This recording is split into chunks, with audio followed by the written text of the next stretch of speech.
The clock on the wall showed 3 a.m., but Dr. Lisa barely noticed it anymore. Time had lost all meaning somewhere around hour 15 of her shift. The emergency room was quieter now, just the steady beep of monitors and the hum of machines keeping people alive. She stood at the nurse's station, holding a cup of coffee that had gone cold hours ago. Her hands were shaking and she couldn't make them stop. "I can't take it anymore," she whispered, not meaning to say it out loud. "How do humans survive this?" The words just came out. Raw, broken, real. She'd been holding everything together for so long that she didn't even realize she was falling apart. 3 years of medical residency had turned her into someone she didn't recognize anymore. The girl who used to laugh easily, who called her mom every Sunday, who believed she could make a difference in the world. That person felt like a stranger now. Tonight had been especially hard. She'd lost a patient. A young father who'd come in with chest pain. She'd done everything right, followed every protocol, worked until sweat dripped down her back. But sometimes everything right isn't enough. She'd had to walk out to the waiting room and tell his wife, tell his 2 little kids that Daddy wasn't coming home. That's when something inside her just broke. Lisa had grown up watching her little brother struggle with asthma. Back then, their family didn't have good insurance, and sometimes they had to choose between his medication and groceries. She'd watched her mother cry in the kitchen, trying to figure out impossible math. When her brother died at age 12 during an attack that could have been prevented with better care, Lisa made a promise. She would become a doctor. She would save people like him. But nobody told her what it would cost. Nobody mentioned the 100-hour work weeks, the days when she'd be so tired that she'd forget if she'd eaten, the nights when she'd fall asleep standing up in the supply room, the constant fear that one mistake, one moment of exhaustion, could cost someone their life. Her parents were so proud of her. They told everyone their daughter was a doctor. They didn't know she'd stopped answering their calls because she was too exhausted to pretend everything was fine. They didn't know she sometimes sat in her car in the parking lot for 20 minutes, trying to find the energy to drive home. They didn't know that she'd started having nightmares about the patients she couldn't save. The worst part wasn't even the long hours. It was the feeling that the system was designed to break people like her. That caring too much was a weakness. That if she just tried harder, pushed herself more, became tougher, she could handle it. But how much tougher could she get? How much more could she give? She looked down at her shaking hands and felt tears starting to fall. She tried to stop them, but they just kept coming. Years of holding everything in, of being strong, of pretending she was fine. It all came crashing down in that quiet moment at 3 a.m. Across the nurse's station, someone was watching. A woman named Rita, who worked as a patient advocate. She'd been filling out paperwork, but now she set down her pen. There was something in her eyes, not pity but recognition. Like she'd seen this before. Like she understood. Rita got up slowly and walked over. She didn't say anything at first, just handed Lisa a bottle of water and a tissue. Then she said something simple. "Come with me." They walked to a small break room that nobody really used anymore. The lights were dim and it smelled like old coffee and cleaning supplies. Rita gestured to a worn-out couch and they both sat down. For a long moment, neither of them spoke. Lisa wiped her eyes, feeling embarrassed. "I'm sorry. I don't usually. I shouldn't be falling apart like this." "Why not?" Rita asked gently. "You're human, aren't you?" Such a simple question, but it hit Lisa hard. When was the last time she'd let herself be human? When was the last time she'd admitted that this was too hard, that she was struggling, that she needed help? "I just keep thinking I should be able to handle it," Lisa said, her voice cracking. "Everyone else seems to manage. The other residents, the senior doctors, they all seem fine. What's wrong with me?" Rita smiled sadly. "You want to know a secret? Most of them aren't fine. They're just better at hiding it. Or they've been doing it so long they've forgotten what fine feels like." Lisa looked at her, really looked at her for the first time. Rita was maybe in her late 40s, with kind eyes and a calm presence. She didn't seem like someone who would understand the crushing pressure of medical training. "5 years ago, I was where you are now," Rita said quietly. "Not a doctor, but same feeling. Like I was drowning and everyone expected me to smile while I went under." Lisa felt something shift. "Really?" "Really," Rita nodded. "I worked at a big law firm downtown. 90-hour weeks, impossible deadlines, clients who demanded everything. I had a daughter who I barely saw, a husband who felt like a roommate, And every day I told myself I just needed to push through. Be tougher. Work harder. What happened? Lisa asked, leaning forward despite her exhaustion. My daughter's 8th birthday happened, Rita said, and her voice got quieter. I promised her I'd be home for her party. Promised. But there was a case and my boss needed something, and I told myself it would just take an hour. Just 1 hour. She paused, and Lisa saw the pain in her eyes even years later. I got home at midnight. She'd fallen asleep at the kitchen table, still wearing her party hat. There were presents still wrapped, a cake with candles that had never been lit. And I just stood there in the doorway looking at my baby girl sleeping, and I thought, what am I doing? What am I becoming? Lisa felt fresh tears starting. This wasn't what she expected. She'd thought she was alone in this feeling. Rita got up and poured 2 cups of coffee from the ancient machine in the corner. It probably tasted terrible, but neither of them cared. She handed one to Lisa and sat back down, cradling her own cup like it was something precious. You know what the hardest part was? Rita continued. Admitting that I was struggling. Because I thought that made me weak. I thought everyone else had figured out some secret that I was too stupid to understand. Lisa nodded, recognizing herself in every word. I grew up poor, Rita said. My parents worked 3 jobs between them just to keep food on the table. When I got into law school, it felt like a miracle, like I'd won the lottery. My mom cried when I graduated. So how could I complain? How could I say it was too hard when I'd worked my whole life to get there? That's exactly how I feel, Lisa whispered. My family sacrificed so much for me to become a doctor. My brother died because we couldn't afford good health care. I owe it to him, to them, to make this work. I don't have the luxury of saying it's too hard. Rita looked at her with such understanding that Lisa felt something crack open inside her chest. That's what I told myself too, Rita said. But you know what I learned? That kind of thinking is poison, because you're not honoring anyone's sacrifice by destroying yourself. You're not helping your brother's memory by working yourself into an early grave. The words hit Lisa like cold water. She'd never thought about it that way. After that birthday, Rita continued, I started therapy. My therapist asked me this question that changed everything. She said, if your daughter grew up and had a job that made her this miserable, this exhausted, this empty, would you want her to keep doing it? Lisa closed her eyes, imagining herself as someone else's daughter. Would her mother want this for her? Would her brother, if he could see her now, think this was worth it? I realized the answer was no, Rita said. I wouldn't want that for anyone I loved. So why was I accepting it for myself? But what did you do? Lisa asked. You couldn't just quit, right? You had bills, responsibilities. I didn't quit immediately, Rita explained, but I started making changes. Small ones at first. I started saying no to some assignments. I started leaving the office at reasonable hours, even when other people stayed. And you know what? The world didn't end. She laughed a little, and Lisa found herself almost smiling despite everything. My boss wasn't happy. Some of my colleagues thought I wasn't committed anymore, but I didn't care, because I started having dinner with my daughter again. I started sleeping. I started remembering what it felt like to be a person instead of just a productivity machine. And then, Lisa prompted, feeling hungry for this story, for proof that there was a way out of this darkness. And then I realized I couldn't stay, Rita said simply. Not because I wasn't tough enough, but because the system was broken. The firm wanted to squeeze every last drop out of people and then replace them when they burned out. I wasn't willing to be squeezed anymore. So you left? Lisa could hear the disbelief in her own voice. I left, Rita confirmed. Scariest thing I ever did. I took a job that paid half what I'd been making. Became a patient advocate here at the hospital. Some people thought I was crazy. My parents didn't understand. But you know what? I get to go home at 5 p.m. most days. I've seen every one of my daughter's school plays for the last 4 years. And I can look at myself in the mirror. Lisa sat with that for a moment. The idea of leaving medicine felt impossible. After all she'd sacrificed, all the years of school, the debt, the promises she'd made.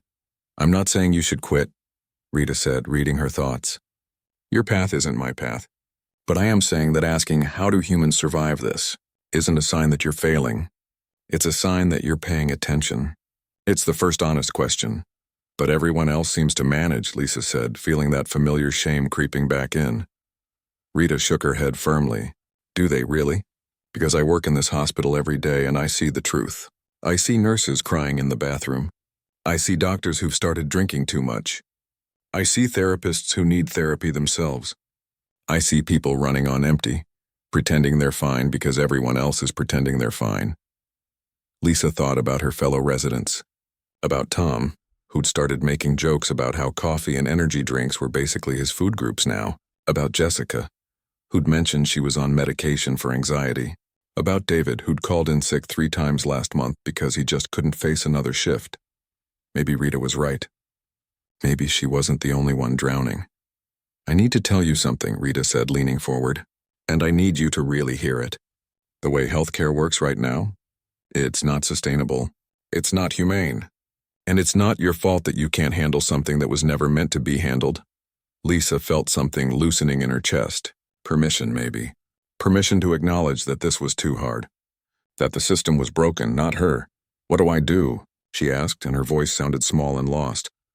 First, Rita said, you tell someone. Me, a therapist, a friend, your program director. Someone who can help. Because keeping this inside is what's killing you. And then you decide what changes you can make. Maybe it's reducing hours. Maybe it's getting mental health support. Maybe it's talking to other residents who feel the same way. Maybe it's fighting to change the system instead of just surviving it. They sat together in that dim break room until Lisa's pager went off. She had to get back to work. But something had shifted.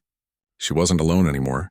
And that question she'd asked, how do humans survive this, suddenly had the beginning of an answer.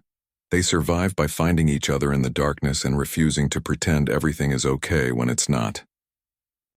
The next few days passed in a blur of exhaustion and uncertainty.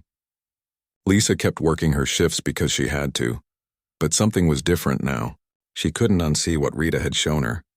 Every time she looked around the hospital, she saw the cracks, the exhausted faces, the trembling hands holding coffee cups, the forced smiles that didn't reach anyone's eyes.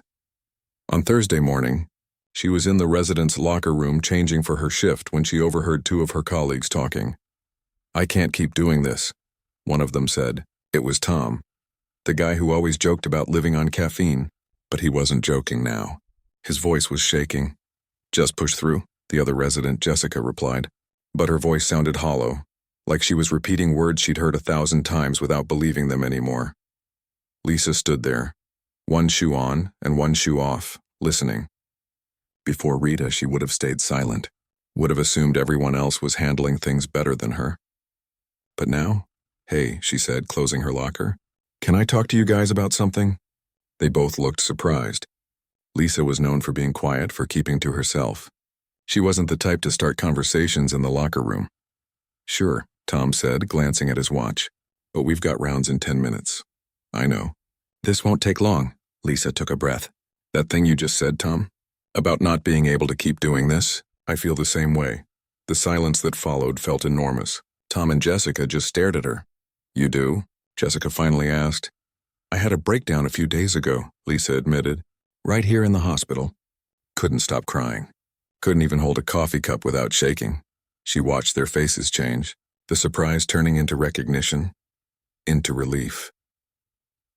I thought I was the only one, Tom said quietly. I've been having panic attacks before every shift for the last month. Haven't told anyone because I thought they'd kick me out of the program. I'm on so much anxiety medication I can barely feel anything anymore, Jessica added, her voice cracking. But I keep showing up because what else can I do? I'm hundreds of thousands of dollars in debt. I can't quit now. They stood there in that locker room, 3 young doctors admitting what they'd all been hiding. It felt dangerous and necessary at the same time.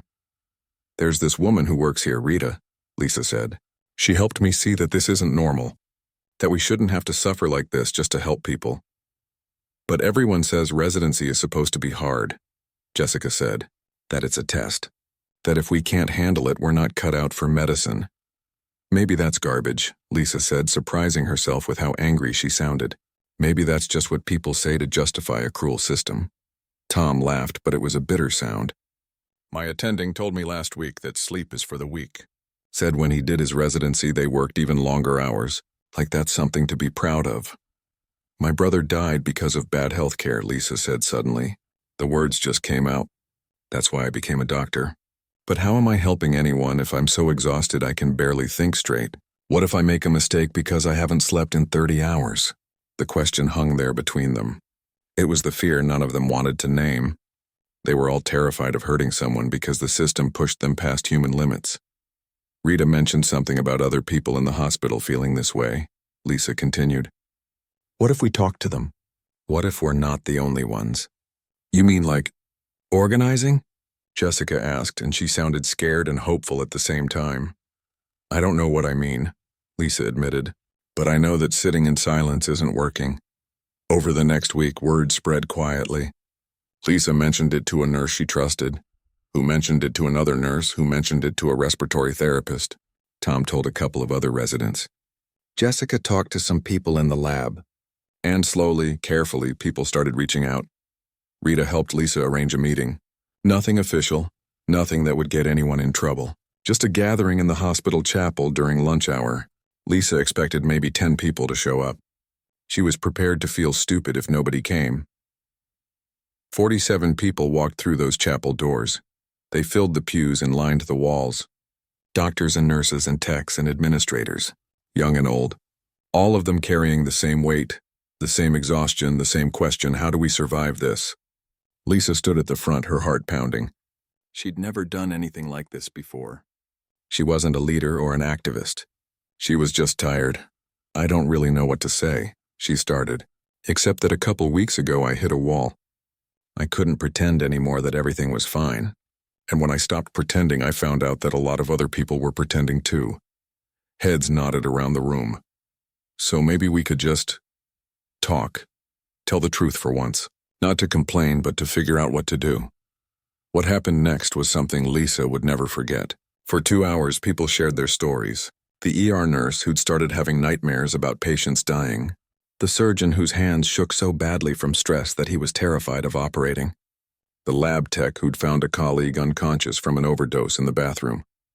The receptionist who'd listened to so many people crying on the phone that she'd become numb to it. Each story was different, but they all carried the same weight. The weight of a system that took caring people and ground them down until they broke. I became a nurse to help people, one woman said, her voice shaking. But I can't help anyone when I'm this depleted. I've got 5 patients who each need constant attention, and I can't be in 5 places at once. So I'm constantly choosing who gets care and who has to wait, and sometimes waiting means dying. I've thought about ending my life, someone else admitted, and the chapel went completely silent. 3 times in the last year. Because I can't see a way out. Can't quit because of my loans. Can't keep going because I'm dying inside. Lisa felt tears streaming down her face. She looked around and saw she wasn't the only one crying. Rita stood up from where she'd been sitting in the back. I'm not medical staff, she said. But I want you to know something. What you're describing? This isn't weakness. This is a normal human response to an abnormal situation. You're not broken. The system is broken, but what can we do? Someone called out. The hospital needs to make money. Insurance companies control everything. The administration doesn't care about us. We're replaceable. Maybe we are individually, Tom said, standing up. But what if we're not replaceable as a group? What if 47 of us walked into administration and said things have to change? They'd fire us, Jessica said, but she didn't sound sure. Could they? Lisa asked. Could they really fire half their ER staff? All of us at once? The question opened something up, a possibility none of them had considered before. Planning the meeting with hospital administration took 3 weeks. 3 weeks of secret discussions, of gathering data, of documenting everything. Lisa learned things she'd never known before. Like how the hospital's nurse-to-patient ratio was well below national safety standards. Like how resident work hours regularly exceeded legal limits but nobody reported it, because they feared retaliation. Like how the hospital had a mental health crisis hotline for staff, but it was never advertised and barely funded. Rita helped them put together a presentation. Not an emotional plea, but hard facts and numbers. They documented medication errors that had occurred during double shifts. They showed staff turnover rates and the cost of constantly training new people. They gathered anonymous testimonials from people too scared to speak publicly. You can't just ask them to be nicer, Rita advised. You need to show them why change makes business sense. Hit them where they care, in the budget. The group elected Lisa to be their spokesperson, which terrified her. But everyone agreed that having a resident doctor speak carried weight that a nurse or tech might not have. It was unfair but true. The meeting was scheduled for a Tuesday afternoon. Lisa barely slept the night before. She kept imagining all the ways this could go wrong. They could be fired, blacklisted. Their careers could be over before they really started. But she also kept remembering that moment in the chapel. 47 people admitting they were suffering. How many more were suffering in silence? The hospital's chief medical officer, Dr. Elizabeth Morrison, agreed to meet with them along with 3 board members. The conference room felt enormous and intimidating with its long table and leather chairs. Lisa and Rita sat on one side with Tom and 2 senior nurses. The administration sat across from them, faces carefully neutral. "Thank you for meeting with us," Lisa started, and she was proud that her voice didn't shake. "We're here to discuss working conditions at this hospital and propose some necessary changes." She clicked through their presentation. Slide after slide of data, statistics on burnout, research linking exhausted medical staff to patient safety issues, financial analyses showing how staff turnover was costing the hospital millions. The board members took notes. Dr. Morrison just watched, her expression unreadable. "These are concerning numbers," one board member said when Lisa finished. "But hospitals everywhere face similar challenges. These are industry-wide issues." "With respect," Lisa replied, "that's exactly the problem. Everyone accepts this as normal. But it's not normal. It's not okay. And it's not sustainable." "What exactly are you asking for?" Dr. Morrison spoke for the first time, her voice cool and professional. Lisa took a breath.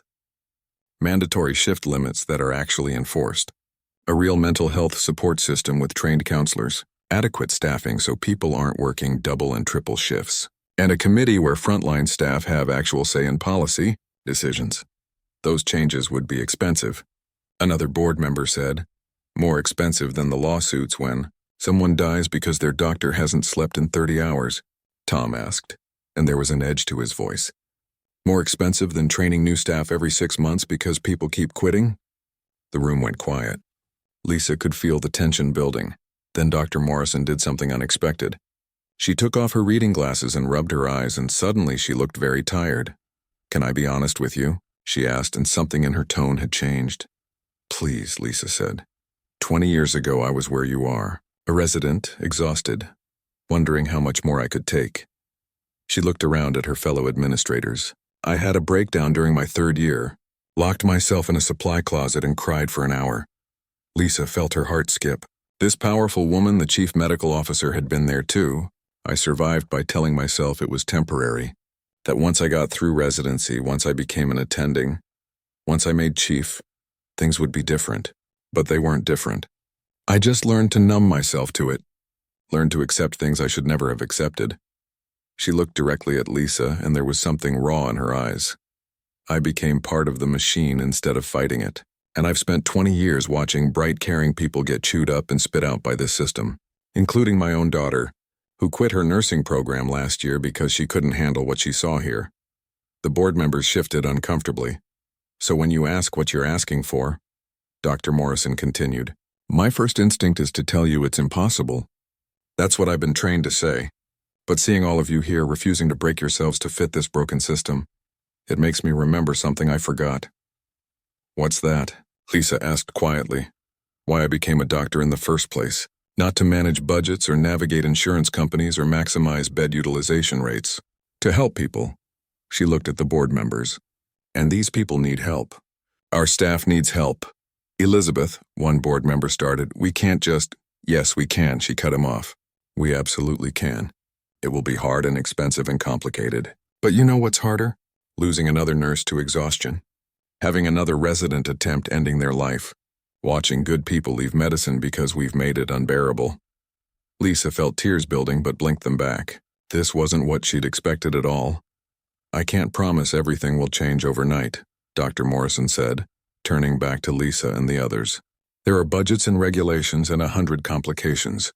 But I can promise that I'll fight for these changes alongside you. Really fight, not just give lip service." "Why should we trust you?" one of the nurses asked, and it wasn't rude, just honest. "Because I'm tired of being part of the problem," Dr. Morrison said simply.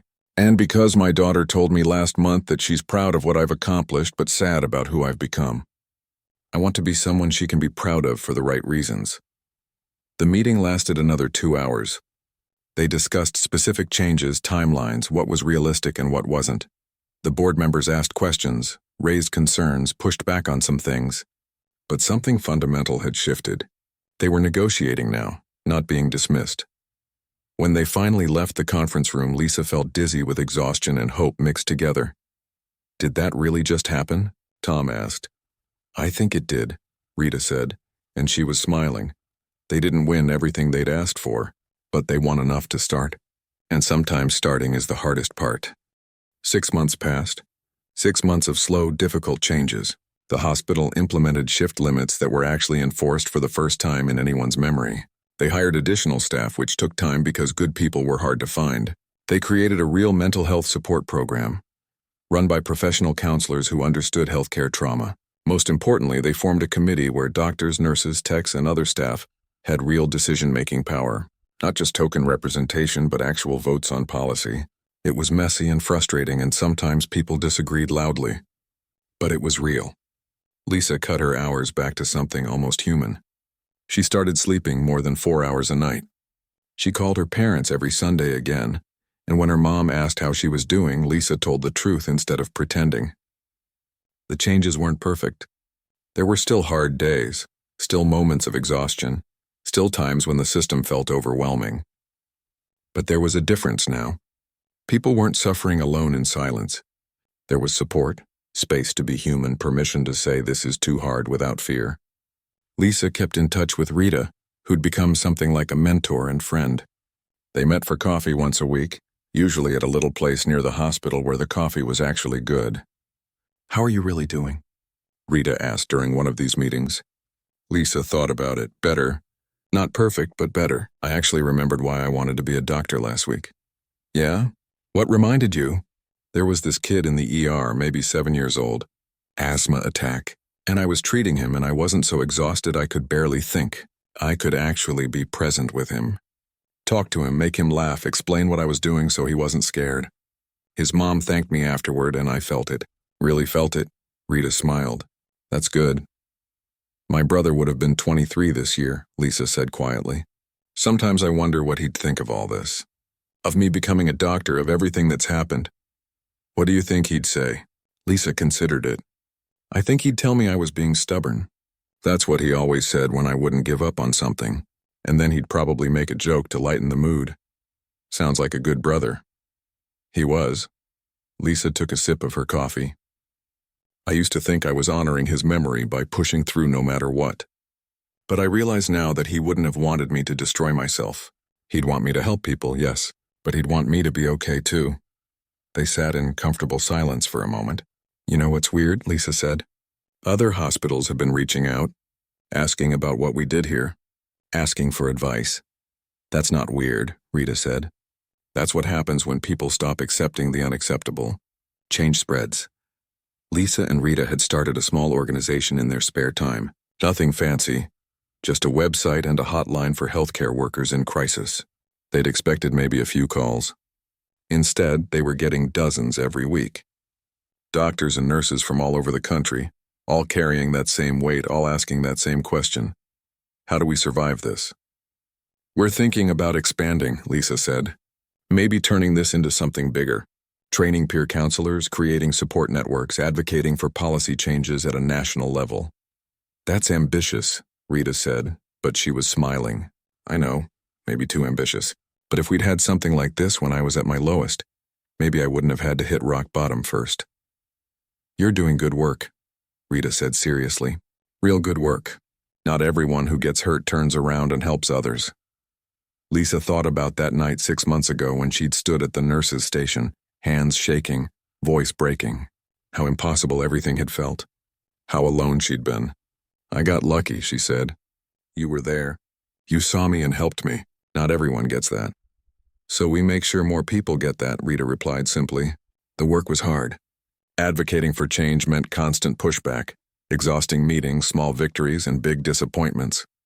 But it was different from the grind of residency. This exhaustion came from building something instead of just surviving something. Lisa still worked at the hospital, but her relationship with medicine had changed. She was a good doctor, maybe even a better doctor now that she wasn't constantly depleted. But it didn't define her entire existence anymore. She had a life outside those walls. She'd started painting again, something she used to love in college but had abandoned during medical school. Nothing fancy, just watercolors in her apartment on days off. She went to movies. She made friends who weren't doctors. She remembered how to be a person who happened to be a doctor, instead of a doctor who forgot how to be a person. One evening, Lisa gave a talk at a local medical school. The students looked so young and hopeful, still full of idealism that hadn't been crushed yet. She remembered being them. "I'm not here to scare you away from medicine," she told them. "But I am here to tell you the truth. Medical training in this country is often inhumane. The culture glorifies suffering and calls it dedication. And that culture destroys people." She saw some of them shifting uncomfortably. Others were nodding like they'd already glimpsed this truth. "About 6 months ago, I had a breakdown at work. I couldn't stop crying, couldn't make my hand stop shaking, and I whispered this question that changed my life. I can't take it anymore. How do humans survive this?" Well, the room was completely silent. The answer I found wasn't about being tougher or working harder. It was about refusing to accept a system that breaks people. It was about finding others who were struggling too and saying out loud that this isn't okay. It was about understanding that asking for help isn't weakness, it's wisdom. After her talk, several students came up to her. One young woman was crying. "Thank you," she said. "I've been having panic attacks for months. I thought there was something wrong with me." "There's nothing wrong with you," Lisa said firmly. "But there is something wrong with how we train doctors. And you don't have to accept it just because everyone else has." She gave the student her contact information, told her about the support resources they'd built, reminded her that she wasn't alone. Driving home that night, Lisa thought about everything that had changed. How one moment of breaking had led to all of this. How her voice cracking in the darkness had somehow started a conversation that was still spreading. She kept a note on her phone now, words she'd written after that first meeting in the chapel. Her voice broke the silence, and in the broken silence, healing began, not just for her, but for everyone who'd been suffering in that same silence, waiting for someone to speak first. She read it sometimes when things got hard, when she felt like the work was too much, when change felt impossibly slow, when she wondered if any of this mattered. It mattered. She knew it mattered because she got messages every week from people saying, "Thank you for speaking up, and you gave me permission to ask for help, and I'm not alone anymore." The system was still broken in a lot of ways. There was so much more work to do, but there was also proof now that change was possible, that people didn't have to accept the unacceptable. That survival wasn't about becoming hard enough to withstand anything. It was about staying soft enough to recognize when something was wrong, and brave enough to say so out loud. Lisa pulled into her apartment parking lot and sat in her car for a moment before going inside. Not because she was too exhausted to move, but because she was thinking, remembering, grateful. Tomorrow she'd go back to work. There would be more patients to help, more meetings to attend, more advocacy work to do. It would be hard sometimes, but it wouldn't be impossible anymore. Because she'd learned the answer to that desperate question she'd asked at 3 a.m. 6 months ago. How do humans survive this? By refusing to do it alone, by speaking truth instead of pretending, by demanding better instead of accepting what is, by remembering that caring for others starts with caring for yourself, by building communities where it's okay to be human, to be tired, to say I need help. That's how humans survive. Not by becoming machines, but by staying stubbornly, persistently, beautifully human.